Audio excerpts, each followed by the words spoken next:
नमस्कार, महत्वपूर्ण न्यूज में आप सभी लोगों का स्वागत है। अगर अभी तक आपने हमारे चैनल को सब्सक्राइब नहीं किया है तो जरूर करें और हमारे बेल आइकन को दबाएं, जिससे सारी अपडेट्स आपको सबसे पहले मिले। जनता पार्टी के कार्यकर्ता हैं, कार्यकर्ता के रूप में इस जीत को किस तरीके से देखते हैं और क्या देखते हैं कमियां रहेंगी? सबसे पहले तो आप सभी सम्मानित मीडिया कर्मियों को हार्दिक बधाई है। और लोकतंत्र में हार जीत तो लगा रहता है। हमने प्रयास तो बहुत अच्छा किया, लेकिन कुछ कमियां हमारे अंदर भी रहीं और हमारी पार्टी के शीर्ष नेतृत्व के अंदर भी रही। जो बाहर से आए हुए कार्यकर्ताओं को सम्मान मिला, वो यहाँ के जो ज़मीनी नेता हैं, जो ज़मीन पे चलने का काम करते हैं, उनके मान सम्मान से खिलवाड़ करना भी ये परिणाम रहा। क्या कहना चाहते हैं अपने शीर्ष नेतृत्व से, और जो भी आपके शीर्ष नेतृत्व सुन रहा हो? जी, शीर्ष नेतृत्व से मेरा एक ही निवेदन है कि आप जब तक अपने परिवार, अपने समाज, अपने गांव, अपने ब्लॉक, अपने जिले और तहसील को नहीं सहेज लेंगे, तब तक ये परिणाम मिलना ही है। आप देखिए, आज समाजवादी पार्टी के लोग इसलिए कुछ अच्छा कर पाए क्योंकि ये सारे लोग ये सोच लिए थे, मन बना लिए थे, अपने लोगों के साथ अपने लोगों को लेके चलना है। और ये भारतीय जनता पार्टी के शीर्ष नेतृत्व में कुछ न कुछ कमियां रहीं, जिसका खामियाजा अब भुगतना पड़ा। तो भैया से लेना बताइए, जो चुनावी परिणाम आ रहे हैं इसको लेकर आप भारतीय जनता पार्टी के कार्यकर्ता हैं, किस तरीके से? देखिए, जो नारा था भारतीय जनता पार्टी का आपकी बार 400 पार था, वो नारा तो लगभग 300 के आंकड़े तक तो हम लोग आ ही गए। भारतीय जनता पार्टी ने कभी हार की बात नहीं कही थी। उन्होंने सीधे ये कहा था कि हम आपकी बार 400 पार हो रहे हैं, ठीक है। तो उनको जीतना तय था, ये तो लक्ष्य था ही कि जीतेंगे हम ही लोग। वो तो परिणाम आ ही गया, जीते तो हैं ही भारतीय जनता पार्टी की। लेकिन जिस सीटों पर प्रत्याशी चेंज करने चाहिए थे, वहाँ चेंज करने चाहिए थे और कार्यकर्ताओं का भी आगे मनोबल बढ़ाना चाहिए था। दूसरी चीज़ ये कि भारतीय जनता पार्टी 2014 से लेकर 2014, 17, 19, 22, 2024 आज ये इतना पीक पे थे कि थोड़ी बहुत सीटों का जहाँ बदलाव करना चाहिए, बदलना चाहिए था, कार्यकर्ताओं को भी बढ़ाना चाहिए था। और उसका कोई बहुत ज़्यादा इफेक्ट नहीं पड़ेगा, क्योंकि भारतीय जनता पार्टी ने पूरे देश में काम किया है।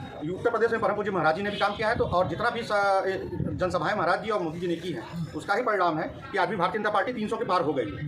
तो कोई दिक्कत नहीं है। भारतीय जनता पार्टी सरकार बना रही है, हम लोग फिर से आ रहे हैं सरकार में, उसकी बधाई देते हैं। कार्यकर्ताओं को अभी सहेजने की जरूरत है भारतीय? हाँ, कार्यकर्ताओं को जो कह लीजिए कि एक तरह से थोड़ा सा उनका मनोबल बढ़ाना चाहिए ऊपर, और जहाँ मौका नहीं मिल रहा है उन लोग को अवसर देना चाहिए। कार्यकर्ताओं को भी अपना, जो बाहरी लोगों को लेकर के ये लोग अपने अंदर में उनको बढ़ा दे रहे हैं, इससे कार्यकर्ताओं का मनोबल टूट रहा है। कार्यकर्ता भी करीब 15-15, 18-18, 20-20 साल से लगा हुआ है, उसको भी अवसर मिलना चाहिए पार्टी में। और झोला भी चेक होगा, झोला चेक होगा। आपकी तरफ आए नहीं, वो ईमानदारी चेक होगा। झोला उनके बॉर्डर पे चेक होगा। एयरपोर्ट जाने चक्कर में रहेंगे, लेकिन झोला उनके बॉर्डर पे चेक हो जाएगा। पहले झोले में क्या क्या लेके जा रहा है वो। चलिए, क्या लगता है?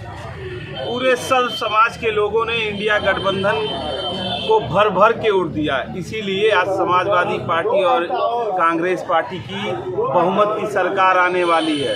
और उत्तर प्रदेश ने देश को दिखा दिया है कि मोदी को रोकने का काम अगर कोई कर सकता है तो समाजवादी पार्टी और इंडिया गठबंधन ही कर सकता है। और मैं माननीय अखिलेश यादव जी को बधाई देना चाहता हूं कि उनकी एक रणनीति पीडीए, जिस पीडीए के तहत पिछड़ा दलित अल्पसंख्यक समाज एक होके समाजवादी पार्टी और इंडिया गठबंधन को एक मुश्त वोट देने का काम किया है।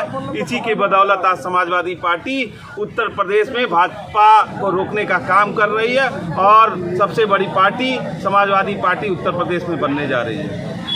आंकड़ों क्या लगता है, रुझानों से तब्दील हो जाएंगे? इंडिया गठबंधन की सीट, इंडिया गठबंधन पूरे के पूरे बहुमत से पूरे देश में आ रही है। और मोदी जी जब अपनी सीट हार रहे हैं, बार बार ऊपर नीचे हो रहे हैं। स्मृति ईरानी जो कहती थी, सिलेंडर लेके चलती थी, वो इस बार चुनाव हारने जा रही हैं।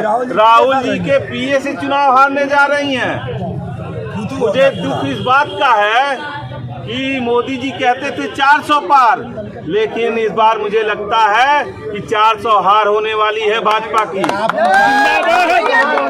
जी बिल्कुल। क्या लगता है कमियां क्या रही सरकार की? कुछ कमियां अगर नौजवानों को रोजगार नहीं दिया, रोजगार देने के नाम पे उन्होंने कहा कि पकौड़ा तलो। नौजवानों ने 2017 से लेके 2024 के बीच में जितनी भी भर्तियों की तैयारी की, परीक्षा दे के आए, घर आए तो पता चला पेपर लीक हो गया। उनकी माँओं से पूछिएगा, उनके पिताजी से पूछिएगा कि किसानी करके कैसे कैसे फॉर्म भरा है। और लगभग 2017 से लेके 2024 के बीच में लगभग 10 भर्तियां पेपर लीक हुई हैं। इसी से मैं कहना चाहता हूं कि नौजवानों ने और किसानों ने मिलके भारतीय जनता पार्टी को रोकने का काम इस बार किया है। नौजवानों से जो टकराएगा वो चकनाचूर हो जाएगा। बड़ी बात कह रहे हैं और कुछ नौजवान उनसे बातचीत करने, क्या लगता है अभी? लगता है कि हम लोग की सरकार बन रही है सपा प्लस इंडिया गठबंधन की। और सबसे ज़्यादा जैसे देखा जाए जो बीजेपी वाले थे, ठीक है, बीजेपी के जो लोग हैं उससे ज़्यादा कुछ नहीं कहना चाहेंगे, बस यही कहेंगे थोड़ा जैसे सुधार लाइए, थोड़ा बड़ा बनने की कोशिश करें। जो निष्पना दिखाते हैं समाज में उससे तनी भर के आए समाज में, ठीक है, निष्पना ना करें। क्या कहना चाहते हैं? हम तो यही कहना चाहते हैं भाजपा वालों से कि कोरोना की वैक्सीन लगाए हैं और अपने दिल को मजबूत रखें, क्योंकि हार्ट अटैक कभी आ सकता है। तो इसीलिए सभी लोगों को कह रहे हैं, भाजपा के प्रत्याशियों को अपना दिल मजबूत रखेंगे, क्योंकि कोरोना की वैक्सीन उन्हीं की है, काम उन्हीं पे करेगी।